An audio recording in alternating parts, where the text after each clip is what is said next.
Con su polémica participación tras su falso positivo por salbutamol, el británico es el máximo favorito y opta a entrar en el grupo de pentacampeones de la Vuelta Francesa. Chris Froome podrá correr el Tour de Francia y es, por lo tanto, el máximo favorito. Él ya sabía que su caso iba a quedar aparcado, lo dijo en una entrevista a Sky News el 28 de junio y lo lleva repitiendo desde entonces.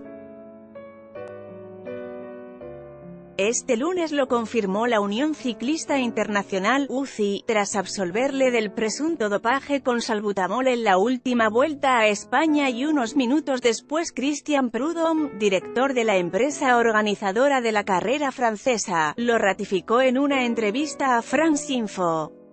Así que este 7 de julio estará en la línea de salida de Noirmoutier-en-l'Île. Desde ese día, y hasta el 29 de julio, luchará por vestir el maillot amarillo y así entrar en el selecto grupo de pentacampeones del Tour. Aunque como último ganador del Giro y de la Vuelta es la referencia de la carrera, este año lo tendrá más difícil que nunca para volver a subirse a lo más alto del podio en París. Por un lado, muchos aficionados siguen en contra de su participación, y eso puede repercutir en su estado de ánimo. Además, todo el ruido que ha generado la resolución de su caso, el domingo Prudhomme dijo que le excluiría de la carrera, puede haberle impedido concentrarse en una carrera en la que un despiste puede dejarte fuera de la lucha por la general. Por otro lado, a sus 33 años Froome ha perdido algo de fuerza con respecto a 2015 o 2016 cuando dejó a Romain Bardet, a G2R, segundo clasificado de esa edición, a más de 4 minutos. Este año en el Giro de Italia ya mostró altibajos.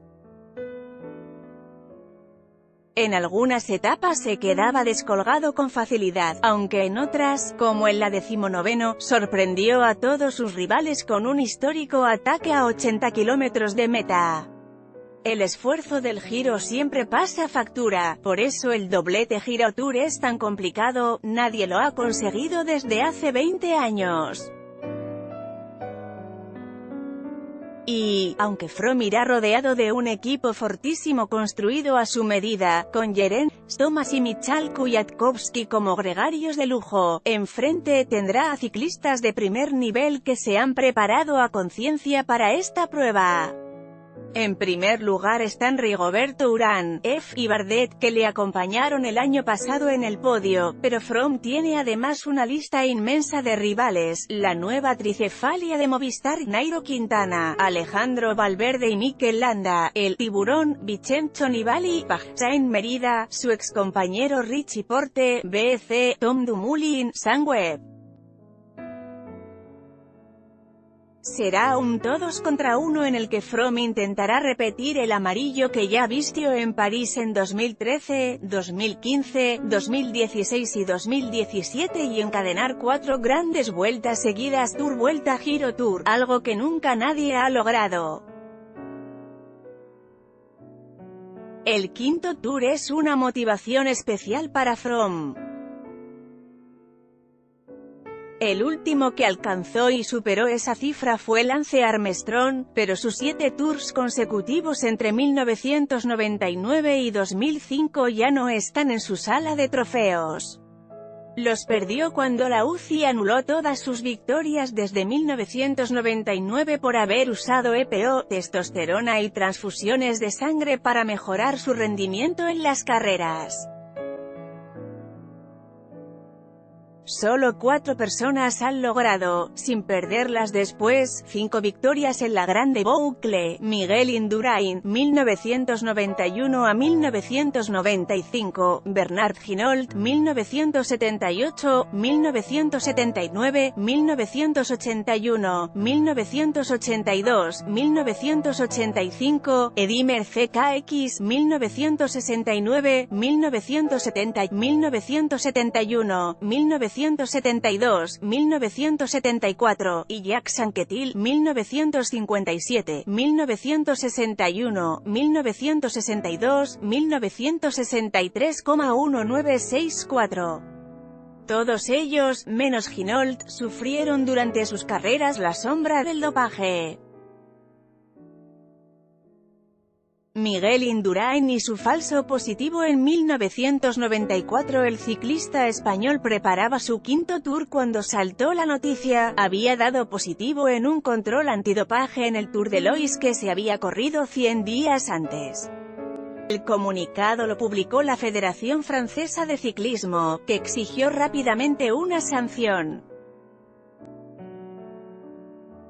El positivo era el mismo que estos meses ha provocado la polémica en torno a la participación de Froome, el salbutamol, un medicamento que se utiliza para aliviar los síntomas del asma y abrir los bronquios.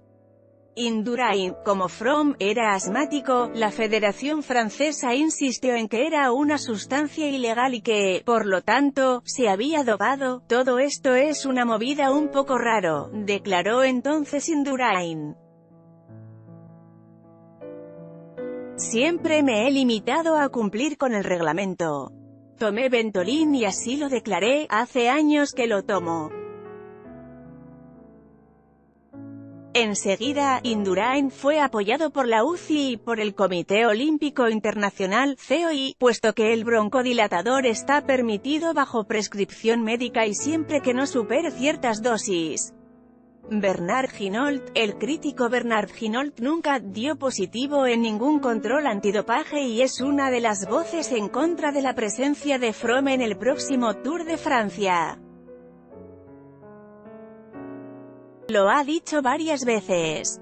La última, en una entrevista con Ouest France donde animó al pelotón a bajarse de las bicis si el ciclista de Sky se presenta en la línea de salida el próximo 7 de julio. Para el ex ciclista francés, el problema es que el pelotón está siendo demasiado bueno e incoherente. Hemos condenado a otros, todos estaban de acuerdo, y a él no lo condenamos porque dicen que fue un control anormal. A Contador se le sancionó por lo mismo, pero Froome puede irse de rositas. Aunque Hinault cree que la cantidad de salbutamol por la que Froome dio positivo en la Vuelta a España no sea mucha y quizás no sea eso lo que le hizo ganar, esa dosis está prohibida. En la entrevista, Hinault insistió en que las reglas son las mismas para todos. Por su parte, Sky, el equipo de Froome, contestó con un comunicado en el que aseguraba que las declaraciones de Hinault son incorrectas e irresponsables. Para el equipo británico, Chris Froome no ha dado positivo, sino que hubo un hallazgo analítico adverso en un medicamento recetado para el asma, la misma explicación que dio la UCI cuando le absolvió el lunes.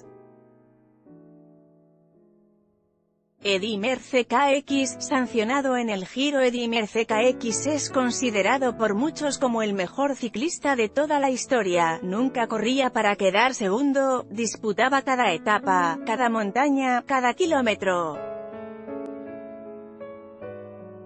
Si no, no habría podido mirarme al espejo, dijo en una ocasión.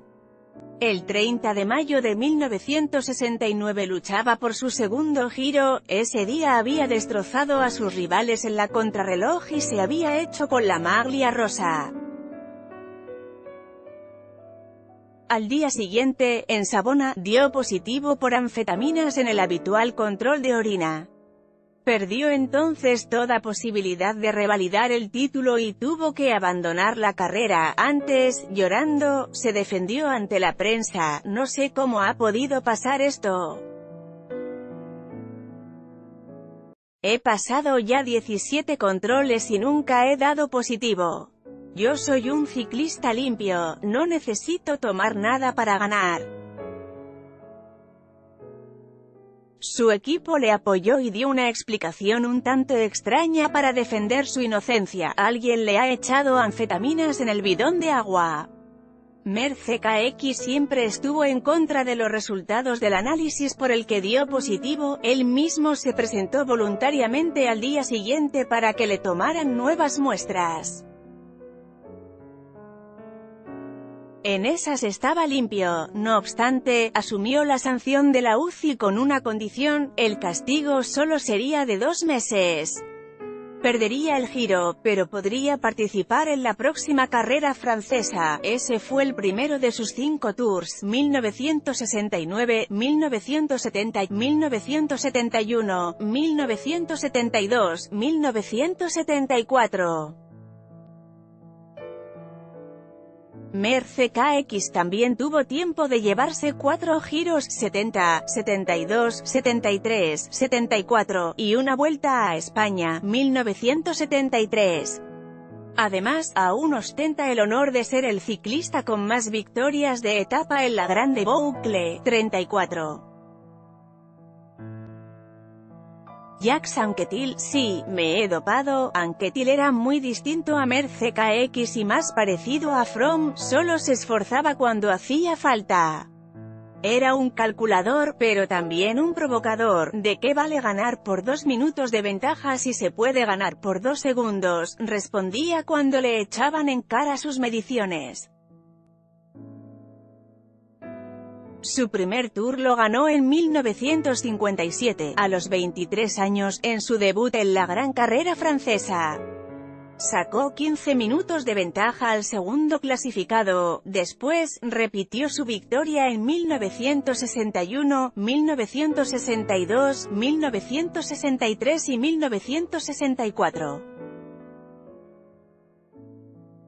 Pese a su dominio absoluto, los franceses preferían a su compatriota Raymond Poulidor, que derrochaba energías para caer luego derrotado. En 1965 Anquetil no volvió a presentarse a la Grande Boucle, porque prefirió lograr algo que parecía imposible: batir a Poulidor en la Dauphiné Libéré, una carrera de una semana por los Pirineos, y, a la noche siguiente, vencer en la Burdeos-París, 600 kilómetros sin pausa. La última etapa de la Dauphiné terminó poco antes de las 5 de la tarde del 29 de mayo de 1965. Después de recibir el premio y de unos masajes, se subió a un avión rumbo a Burdeos.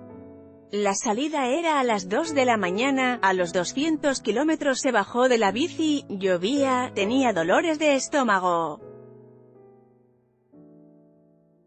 Rafael Geminiani, el director de su equipo, se acercó a él para decirle que se había equivocado, que era verdad, que era humano, como el resto. Anquetil no pudo aceptar esa comparación, se subió de nuevo a la bici y unas horas después el Parque de los Príncipes le recibió en cabeza de carrera. Había completado los 600 kilómetros en 15 horas y 3 minutos. Pero la historia del primer pentacampeón del Tour no se entiende sin los 4 artículos que escribió para la revista France Dimanche, durante el Tour de 1967. El segundo se titulaba «Sí, me he dopado». En esos artículos y después, Anquetil reconoció haber usado drogas. «¿Usted cree que se puede ganar el Tour a base de glucosa?», le espetó a un ministro francés. Solo un idiota se puede imaginar que se puede hacer una Burdeos-París a base de agua. Los corredores tienen el mismo derecho a tratar sus dolores que un profesor de geografía. A pesar de sus declaraciones, nadie le quitó sus maillots.